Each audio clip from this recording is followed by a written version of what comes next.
Earth is in total disarray, but in the world of DC Comics, when is it not? In addition to Batman trying to stop Skynet from taking over the world, there's also a not-so-secret plot involving a multiverse. Conceived as a sequel to Crisis on Infinite Earths, this is the story of Infinite Crisis. Half the internet is trying to cancel Wonder Woman after she executed Maxwell Lord. Batman is still sour it took the world's greatest detective this long to learn about the mind wiping from Identity Crisis. And Superman doesn't want to get too hands-on in fear of becoming an evil dictator. When the world needed the most, they vanished. Above Gotham City, the Rock of Eternity spits out the real Captain Marvel just before exploding. Something or someone has caused the Spectre to lose his mind, given that he's just killed the wizard Shazam. Elsewhere, the sudden appearance of a cosmic storm interrupts the Rann-Thanagar War. As a result, the Little Blue Men sense a disturbance in that the center of the universe has shifted away from Oa. Despite all the chaos gripping the world, Connor Kent is literally this meme right now because he's now a family man who refuses to get involved. These passive observers have seen enough. The world's greatest heroes have failed to come together for this infinite crisis, and their time to act is now. He shatters the dimensional barrier that has imprisoned them for all these years as we welcome back our friends from the Crisis on Infinite Earths. The Secret Society consists of S-tiered supervillains for the most part, and at the helm is evil incarnate himself, Lex Luthor.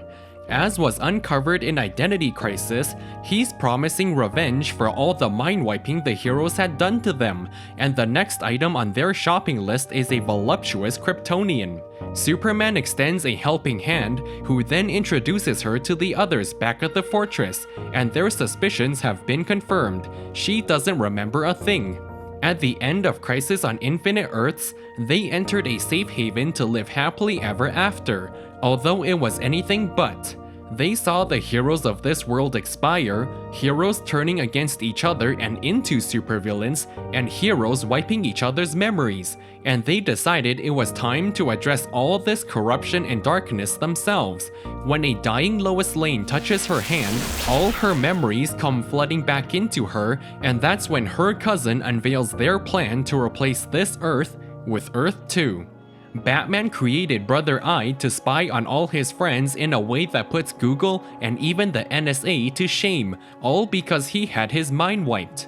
Only when the late Maxwell Lord interfaced with Brother Eye did it transform from a surveillance system into Skynet with an army of OMAC Terminators designed to eliminate metahumans. And Diana painted a target onto all the Amazons' backs when she went viral on Wainstagram with a public execution. Not wanting to tarnish a legacy of peace, Diana orders all the Amazons to retreat from the world of man, besides herself of course, because she's a main character. Inside the Batcave, the last son of Krypton tries to talk Batman into switching sides as if this were an episode of The Flash. His Earth was full of hope and love, and his Gotham even had sunlight. I know, crazy, right? Although it's a compelling pitch, it also means everybody on this world will perish, and for that reason, Batman is out. Our kryptonite has no effect on him, and if anything, it only furthers his discontent with this world. Superboy is your average keyboard warrior, except he doesn't have the luxury of social media to vent his feelings. Naturally, he blames it all on Connor, who still refuses to get involved. He then tries to guilt-trip Kara, who's still on the fence about joining them. Surely she's not going to let the woman who treated her like a daughter die. Power Girl later comes up with a crazy idea called teamwork. Perhaps they can collaborate with the heroes of this world to save Lois. Hold that thought, Kara stumbles into a machine that's all too familiar, and before she gets any more crazy ideas, the final bosses take her out. Alexander explains his diabolical plan for Infinite Crisis because it's obviously too late to stop him. He started by posing as this world's Lex Luthor to form a society of supervillains, to acquire individuals with specific vibrational frequencies from the original core worlds. Fueling the machine is raw magic itself, which is why he had Psycho Pirate manipulate the Spectre into killing the wizard. Finally, Superboy sparked the Rann-Thanagar War by moving entire planets and shifting the center of the universe to align with Earth 2.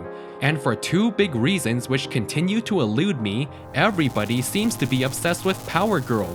As this is happening, Superboy whines to his inferior counterpart about how Connor's unworthy of the name and that there's only enough room for one Superboy in this universe. Without knowing his own strength, he accidentally takes a life, marking the beginning of his supervillain arc. Superboy goes insane as he takes on everybody and he makes it look like a single-player game. As is customary in a crisis event, Wally's given the Barry Allen starter pack so that the Flashes can sentence this nutjob to life in the Speed Force. Once the power switch is turned on, Alex's hands emerge from the cosmic storm occupying the new center of the universe. He recreates Earth 2, and everybody originally from that world is transported there no questions asked like a Costco return policy. At long last, Lois is saved. For all but 5 seconds before she expires. Coming here did not save his wife at all like Alex promised. Then again, his empty-headed peanut brain put all his trust into a Luthor. Our Superman investigates the commotion, but he's greeted by the Man of Steel who blames it all on him. The last sons of Krypton employ Metropolis as a playground, until Wonder Woman of all people breaks up the fight. A quick chat with her Earth 2 counterpart was all it took to finally talk some sense back into her like a CW show. Superman has been so laser focused on ridding the evil from our world that he forgot a perfect world such as his own wouldn't need a Superman. Regardless, Alexander redirects his tower to Earth 2, which for reasons even he doesn't understand is the key to everything.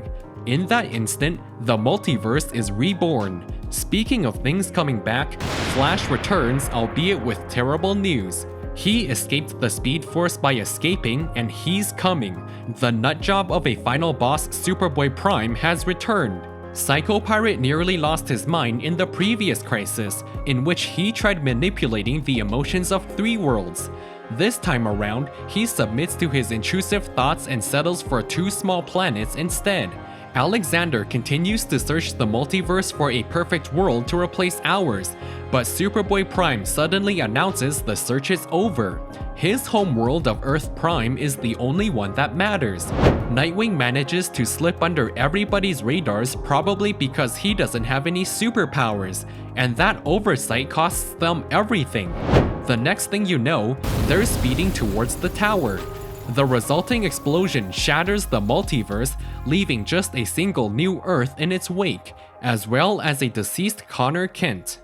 We now shift our focus to Batman, who's on a side quest to wrap up the subplot that is Brother Eye. Armed with a small crew including the new Blue Beetle Jaime Reyes, they insert themselves into the satellite. The Dark Knight serves as a distraction for Mr. Terrific to work his magic, and he disables the satellite, therefore liberating the Omax from their robot overlord. The Society had somehow raided every metahuman prison on the entire planet. What's even more impressive is how they've all gathered inside Metropolis on such short notice.